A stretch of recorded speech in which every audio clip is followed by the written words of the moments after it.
Welcome to the Provider's Report, where we delve into the world of value-based healthcare. Our mission is to empower healthcare providers with the knowledge and tools they need to deliver exceptional patient care.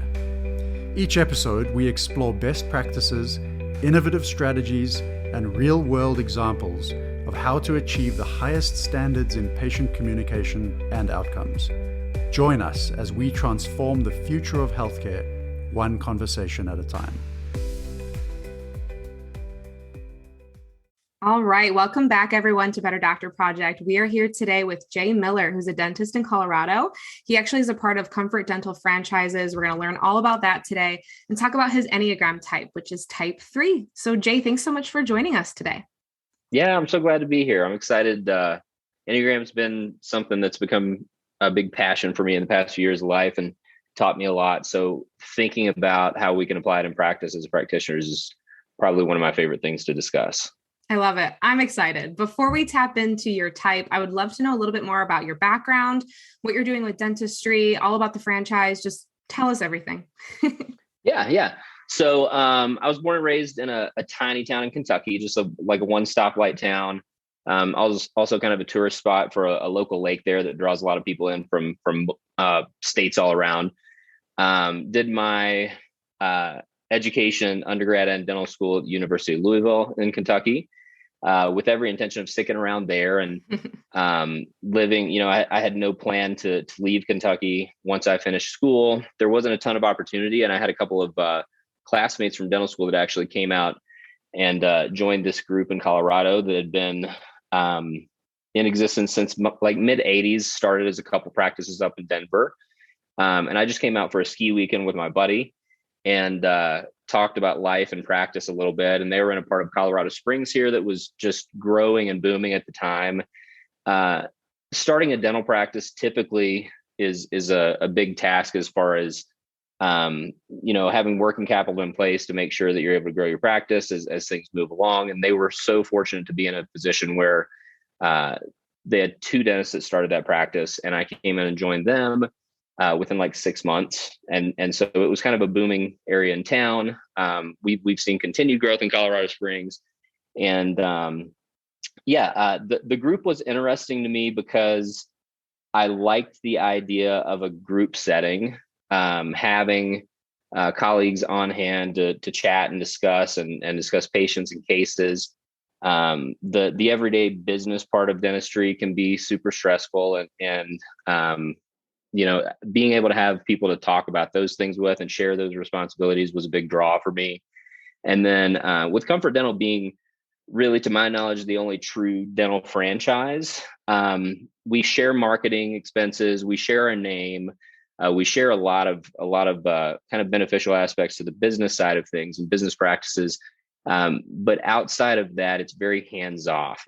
There's dentistry is kind of shifted as medicine has, to where there tends to be a kind of boutique dentistry practices that are standalone, and then larger corporate entities that have kind of gobbled up practices and opened new practices and things like that. And with most of those, what would typically call like a corporate dentistry setting, most of those opportunities don't offer the owner dentist an opportunity to own more than 50%. So it's continued to be owned by that corporate entity. And ours tends to be, in my consideration, I've been doing this with Comfort Dental for 16 years, tends to be kind of the best of both worlds. You get the support that you need from a larger group and entity, discounts in buying, things in bulk and things like that. Definitely guidance and management, but very hands off otherwise, as far as, in dentistry, there are concerns with corporate entities about quotas, being productive enough. And if you're going to lose your job, if you don't do enough, fillings or crowns or something like that. So that has become a big ethical dilemma, and one of the reasons people stayed away from corporate dentistry a lot. And we have none of that with our group. So it's been a great experience for me, an opportunity to have mentors. Our practice was two, as I said, when I joined. There have been 4 partners there for almost 15 years, and we just brought in a 5th partner at our office. So able to cut back and have a little bit more family time. That's great. How many franchises are there total? So we're in 12 states, and Nice. I would be lying if I knew how many offices we have. We have between 300 and 400 dentists in the group overall. Wow. Most of those are in Colorado, Okay. but branched out quite a bit across the country. Our website has, information about franchise opportunities if people are Yeah. interested in checking that out. Awesome. Thank you so much. We'll link some information to that in the show notes as well, so our listeners can Yeah, find that. Let's dive into your Enneagram type. I mean, as a type 3, you are known as the achiever. So for our listeners who are either unfamiliar or just to give you a brief refresher, I'm just going to read a little bit about what makes up the core of that type. So sure. you guys are very known for being success oriented, very pragmatic, adaptable, excelling, very driven, and very self-assured, which I've always loved about this type. And I would just love to know from your perspective, how do you feel like your ability to work with others and be a part of such a big franchise and work with so many of your team members, other doctors? I mean, what has that been like as a type 3? What do you think has been the most helpful part of that? Well, for a little background on my history with the Enneagram, I've been super fascinated with personality typing my entire life. Like the differences in how people respond to the world around them is fascinating to me. And so, Myers-Briggs was something I was super interested in, and Strengths Finders and all that kind of thing. I've got a good friend and a mentor now that came in to my life as a patient. And he has done a lot of HR work with he's an architect by trade, but he's involved with a nonprofit organization, and has done a lot of work with disc profiling, and has kind of become the HR guru with his organization, and really dug into that. And that was a big thing for me for probably about 5 years. And we had some close friends, my wife's best friend and her husband, who we kind of do life with together, introduced us to the Enneagram. And I mentioned being in Colorado, you get a variety of interesting personalities. We're close. Colorado Springs, in the southern part of Colorado Springs, Manitou Springs is there. It's a super kind of big hippie community that is a lot of fun. Yeah. But I kind of shrugged this off because our friend has introduced us to some other ideas that we don't always agree on, and concepts that we don't always see eye to eye on. But the more we talked about it, and the more they talked about how it had really affected their relationship with each other, and their relationship with their families, as far as understanding a lot of the conflict that they dealt with on a day-to-day basis, became super interesting to me. And so I kind of peeled the layers back and started to kind of dig into it, trying to learn and read a little bit. Went through doing the Riso Hudson Enneagram Institute test online, which the teachers that I learned from with the Enneagram would say, this is kind of sacred information, and I wouldn't necessarily recommend taking a Facebook test to see which color you are. This is something that that you can get some information that I would say that's the best and most comprehensive test out there from the Enneagram Institute, but would also say that can have some real inaccuracy, and to really kind of do some research. If you want to kind of know who you are, you have to spend some time figuring that out. And so I initially thought I was an Enneagram 7 because that sounded very fun and appealing to me. Yeah. And that's very much who I was as a younger man. Just very interested, up for anything, game for whatever, here to have a good time. And my wife quickly diagnosed me as an 8, which 7s and 8s and 3s are all, Yes. if you're doing any stance work, or in what's called the aggressive stance. So those 3 numbers are all future oriented. They're more likely to be thinking about what's going to happen, less obsessed with what's happening in the past, or staying. We have a hard time staying in the moment. We're always thinking about what's next. And because my personality tends a little more aggressive, that with 3s, a lot of times the energy is friendly and entertaining, and I can be much more direct. So we talked about that, and I was like, yeah, I'm absolutely an 8. And we were on our way up to Fort Collins in Colorado here for a 1-day learning experience with the Enneagram, and going through a book the teacher of that. Her name is Suzanne Stabile. And we were going through one of her books that was about interpersonal relationships between Enneagram numbers. And as we're going through that, Shauna starts saying, okay, do you relate to this as an 8? And I was like, no. And we start looking at the 3, and she's like, do you relate to this as a 3? And I was like, absolutely. And so I spent that drive after doing some, what I thought was pretty deep reflection on being an 8 and trying to find my way in the world in that way.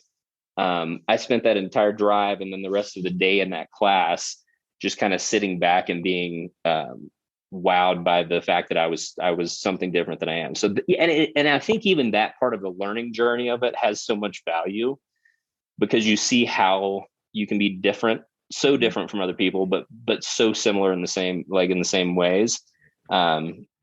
And so that was a big experience for me, kind of coming into that. Yeah.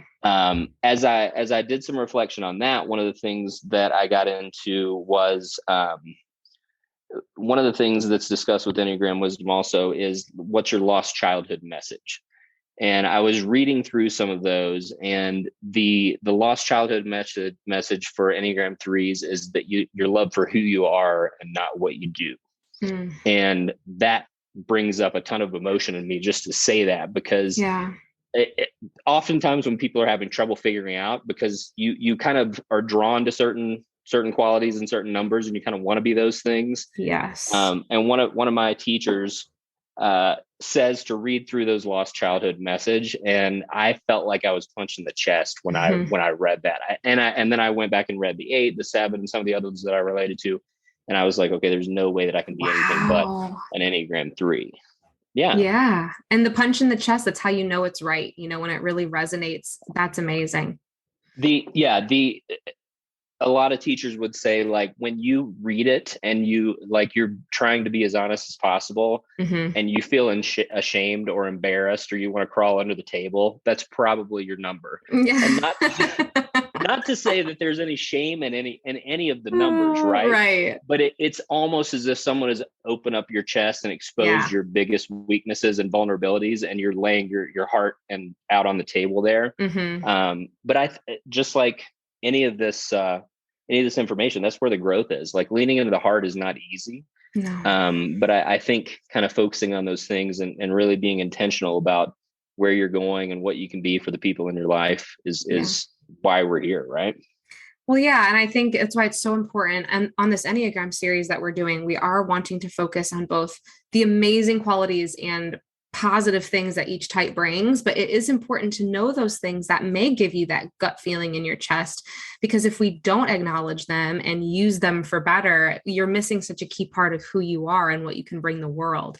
And during the intro episode for this series, we actually had, Enneagram Ashton from Instagram. Her name's Ashton Whitmoyer Ober. I'm not sure if you follow her page, but she's phenomenal. And we had her do our intro episode for us. And she was trying to let us know that technically your Enneagram is with you from birth until your last day. It's not something that changes really with behaviors, because most of these personality tests are all about what you do, what you think, action. However, the Enneagram test is all about what motivates you. And that literally can be seen in child behavior. It can be seen in young adult behavior. It can be seen in 50-plus-year-olds. I mean, it's outstanding. I love that different aspect of it. So obviously every type has positive and negative qualities. I would love to know what you feel type 3 brings to you as a dentist strength wise. And then maybe on the flip side, what are some of those qualities you feel you need to watch and grow from as a practitioner? Yeah. So I do follow Enneagram Ashton. So that's an awesome account. And I think that's a great intro opportunity to lead into all of this stuff. As far as strengths, being part of the aggressive stance, so being future oriented, I tend to have the most opportunity to kind of look at situations as a visionary and see, not where are we now, but where can we go, and where can things be, and how can we improve? Which isn't always. I say that's a strength. It absolutely, with all of my partners being different personality types, different Enneagram types, it absolutely can create some conflict at times, because I'm looking at the future, and I feel like sometimes I'm dragging 3 or 4 other dentists along with me to try to get to what I see as clearly a better place for our partners and for our patients and for our practice, for our team. And at the same time, that clarity sometimes isn't as clear as I think it is. And I tend to put the cart ahead of the horse a little bit. And having different Enneagram types as partners helps me explore, slow down a bit. If we have a meeting, we do a weekly partner meeting where we just kind of discuss the business of the practice. And I've learned that while I would love to, hit a topic, get a solution, move on to the next thing, there are many times where we just need to introduce a topic so that everybody can chew on it for a couple of days. And there's that time that can pass between when I want to, instead of ready, aim, fire, it's like ready, fire before you get to really think about aiming. Yeah. I will find that if I give things a little bit more time, sometimes I gain additional clarity. Sometimes I'm exactly where I was previous to a big decision. Mm-hmm. But most of the time, that gives my partners who are in more past oriented or present oriented mindsets to be able to really come up with some ideas, as far as, hey, have you thought about these things? And most of the time I haven't. I'm thinking about what's going on next and where we can get to. So there's so much strength. I think one of the main things that the Enneagram has taught me, outside of just the huge benefit to family relationships and friendship dynamics, is the benefit of being able to see from different points of view, and the benefit that there are different points of view. Because before I really dug into the Enneagram, like you were saying about a lot of the other personality profiling tests, and Enneagram feels this way to anybody that's new to it as well. So I would recommend that if this sounds like every other personality profile you've looked into, give it a little bit more time and thought. Nobody likes to be boxed into something. Nobody likes to be told you are this and this is how you are, because you'll instantly look at a list of benefits from your number and a list of weaknesses, and those weaknesses are typically very true, but they're very scary, and we want to kind of deny what's happening and not face those things, because they tend to be big fears, and like you said, they tend to have resonated with you since childhood. So to be able to push through that, or to try to step back and look at it from a place of wisdom is tough. I really think being an Enneagram 3 helps with bedside, or what we would call in dentistry, chairside manner. The image of my practice is super important. Mm-hmm. The appearance of my practice is super important to me, and those are things that some patients could care less about, but those are also things that many patients put great value in. So I do think I have a perspective to be able to kind of sit back and self-assess things in a way that almost feels like it's from an outsider's perspective. And that's not to say I know what other people think, but an Enneagram 3 can be so self-conscious that their image crafting is so important to them that, we're the ones that are down to every single detail on our business card. We're down to every single detail. Like, what does this look like as soon as the patient walks through the door? Yeah. I can walk in our reception area. I walk in the back door, because when I walk in my reception area, I see 5 to 10 things that I want to rip apart and start over every time I walk in the office. And those things don't come up to my partners. They don't come up to my patients. My staff come in that door every day, and they don't come say, "Hey, Dr. Miller, I really think that this thing in the reception area would make a big change." So that image consciousness is it's not a strength by any means, but it is something that guides you to really consider what other people are thinking at times. So it's helpful in some ways. And all of these things are almost two sides to a coin. It's like, there is a benefit to being image conscious.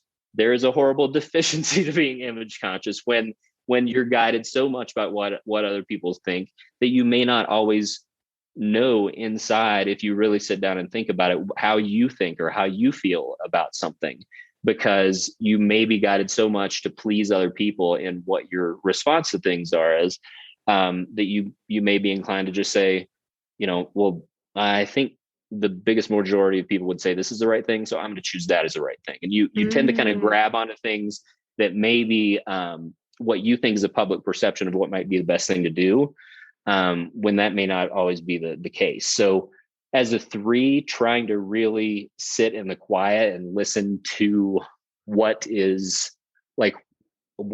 your heart is saying about things is hard. Wow. We're talking about lost childhood message. There are deadly sins that are associated with Enneagram numbers that you might have heard about before. And with a 3, that deadly sin is deceit. And it's not that you're trying to trick other people or lie to other people about who you are or what you are, but literally that you can almost begin to trick yourself. And you need to learn how to try to be observant on if you're being honest with yourself or not, when it comes to making, small decisions or big decisions. When it comes to weaknesses, and I think I just hit on the fact that as I've become older, every strength has its weakness and every weakness has its strength. I think it becomes important for me to really focus on my team. One of my partners, the rest of my partners are all way better at expressing to our team how important they are to what we're doing as a whole.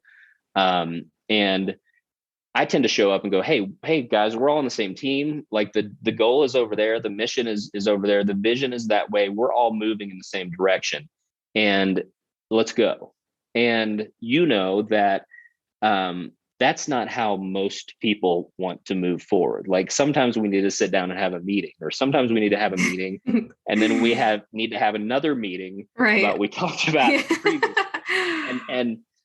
So the biggest weakness for me historically has been, I have a tendency to just run roughshod over my team, thinking that because our vision and mission have been stated pretty clearly to the group, and our goals for patient care have been stated clearly to the group, as a number that's in the aggressive stance, sometimes I get so focused on what our mission is that I think we can all run to that, being less than sensitive to each other's needs sometimes.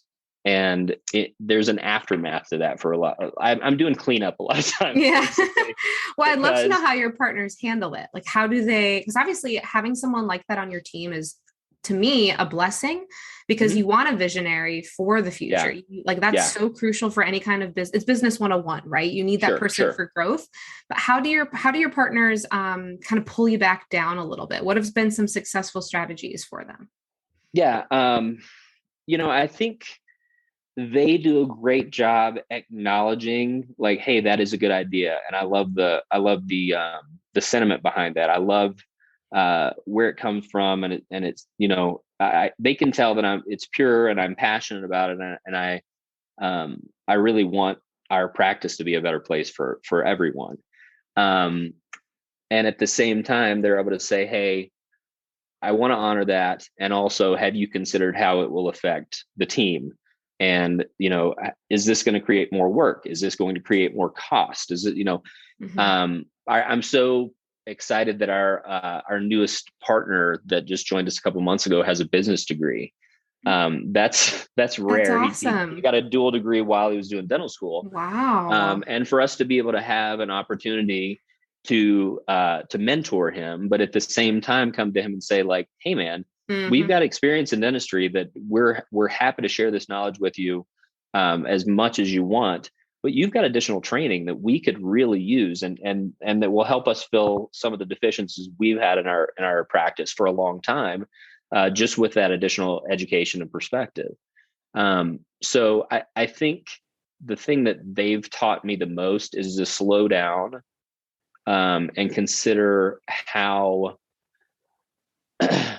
important it is to get everyone's perspective. previous to the Enneagram, and after studying so many of these different personality types before, I was still very convinced that my way of seeing the world was the right way to do life and to see things. I did the same thing. It was very difficult for me to understand. I got that there was conflict, and I thought we all just had to agree to disagree. And sometimes we do.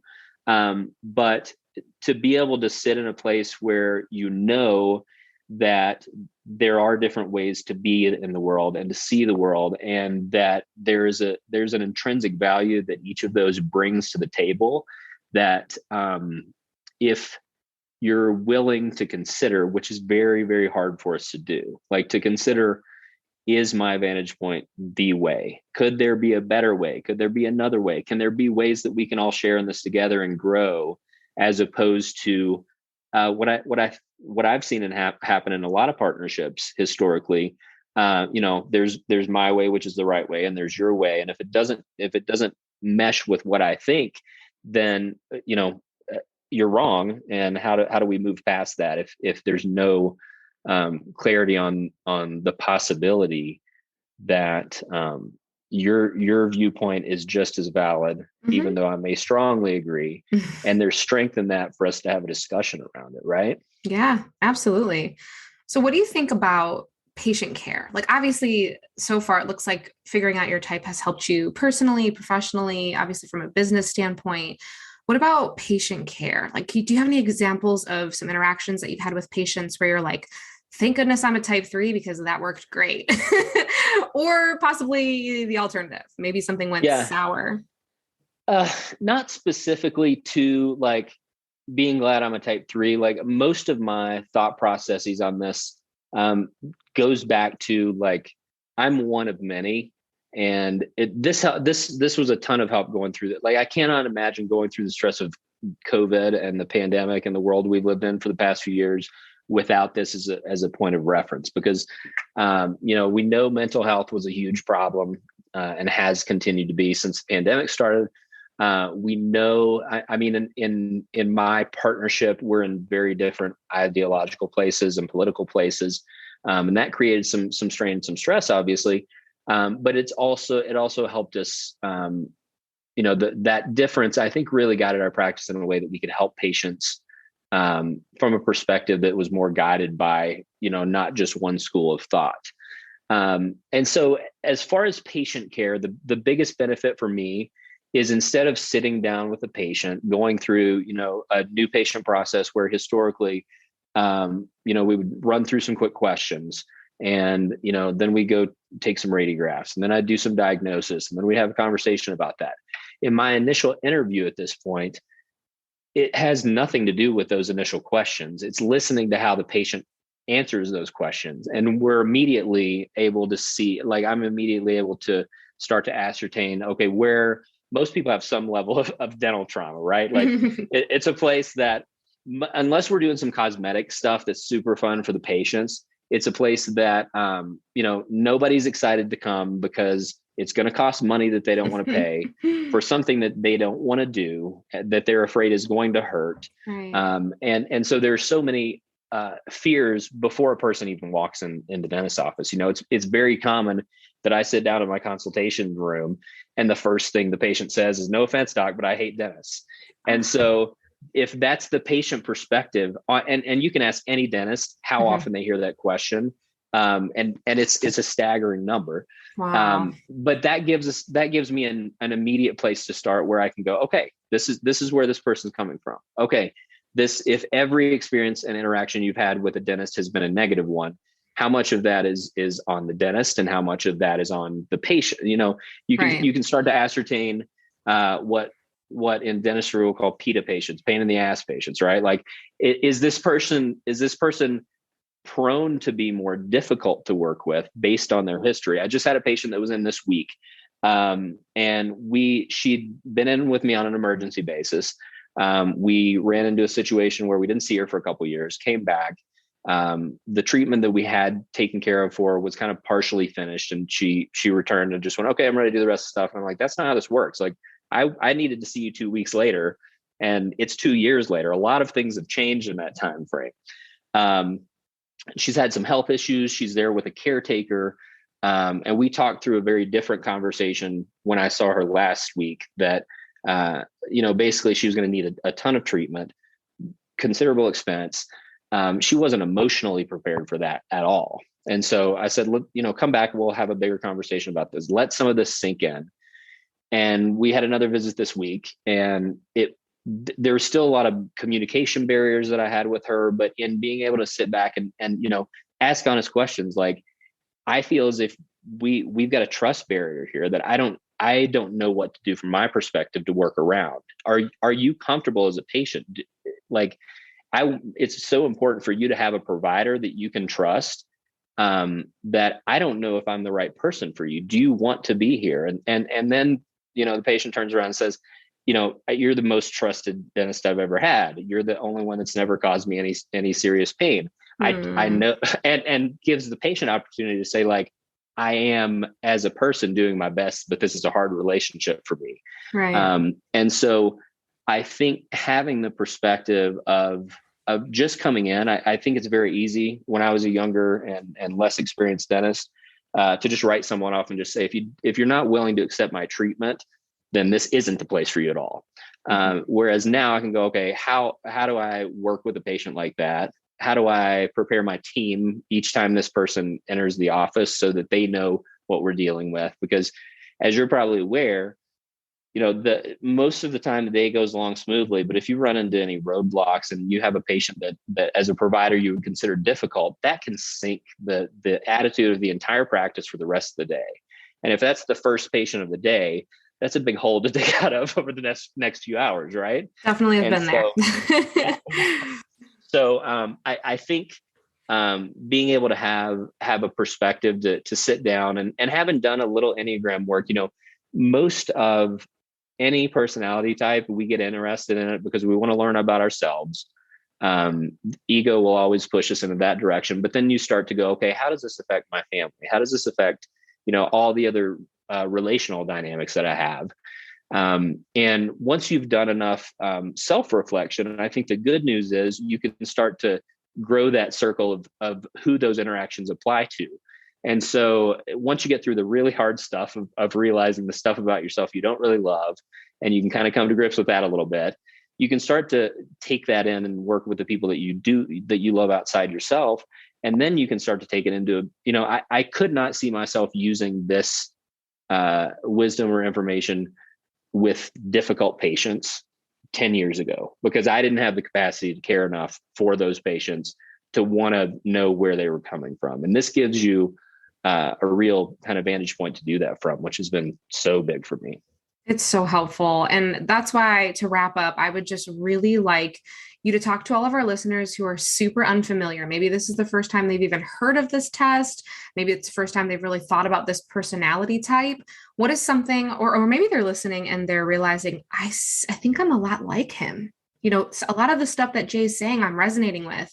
If we have listeners that are feeling that way, what would be your number one piece of advice for a type 3 who wants to use that to impact their practice in a great way? What can they start doing tomorrow, Monday morning, to better and, to improve their relationship with patients and to improve their practice as a whole?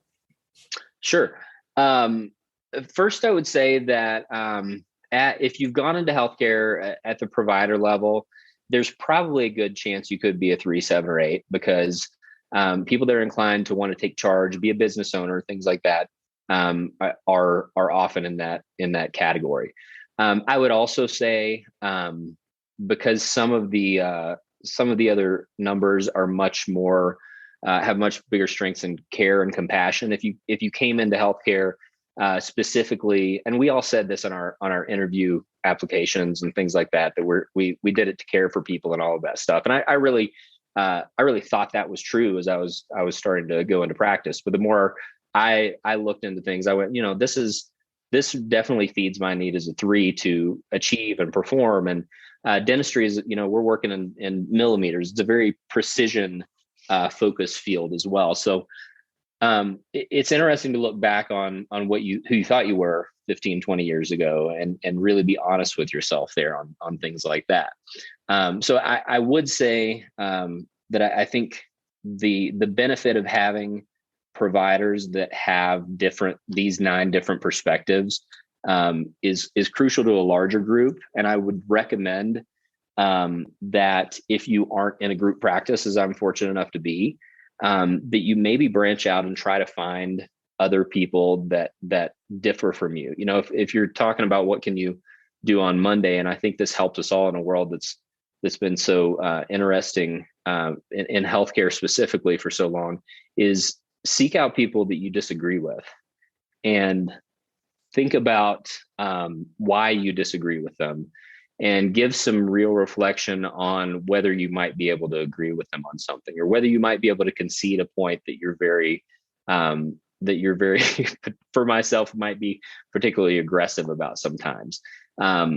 Just like in social media, just like where we choose to, whatever your faith practice might be, where you might choose to go to church, where you might choose to eat dinner, all those things, we make decisions based on moving into areas of comfort and things that feel safe or right, or honestly, sadly enough, confirm our beliefs a little bit more, so much that we can very easily find spaces that are so narrow-minded that we don't live in a place where we can really consider what someone else's perspective is. And I would encourage you, if you didn't dig into serious Enneagram work, that you consider trying to put yourself in uncomfortable situations. And that may be a hard conversation with a patient, and trying to see their perspective in a way that, as the quote unquote professional in the room, that you may not historically, move in a direction to listen as much. So I guess that would be the piece of advice when you go into the office Monday morning, is sit back and listen, really think, don't speak as much. For me, this is for a 3 for sure. Yeah, I because love it. Some of these types absolutely need to, if you're a practitioner that is less inclined to push and drive your team, and I would say, knowing about the Enneagram, if you're a number that's in the dependent or withdrawing stances, sometimes considering, you need to stick up for yourself a little bit more. You may be letting your team walk all over you. That's the opposite problem I have. But there may be scenarios where lean into the hard and lean into areas of growth. Don't lean into areas that you're just confirming your own biases and beliefs. And I think that's what the Enneagram has done for me. That's been just beautiful. That is phenomenal advice. So for everybody listening, hang tight to that, because he's absolutely right. This has been a wonderful episode. Type 3s are great in so many ways, and it's been a pleasure to have you on this episode. Thank you so much. I'm going to be listing all of this information in the show notes, guys. You'll be able to reach out to him, check out the franchise, tons of information. So again, Jay, thank you so much for being on Better Doctor Project. Absolutely. I had so much fun talking with you today. Thank you for tuning in to the Provider's Report. We hope you found today's episode valuable and inspiring. To stay updated with our latest episodes, subscribe to our podcast wherever you like to listen. For more resources and continuing education opportunities, visit our website. Together, we can make a difference in the lives of our patients and truly set a standard for value-based healthcare.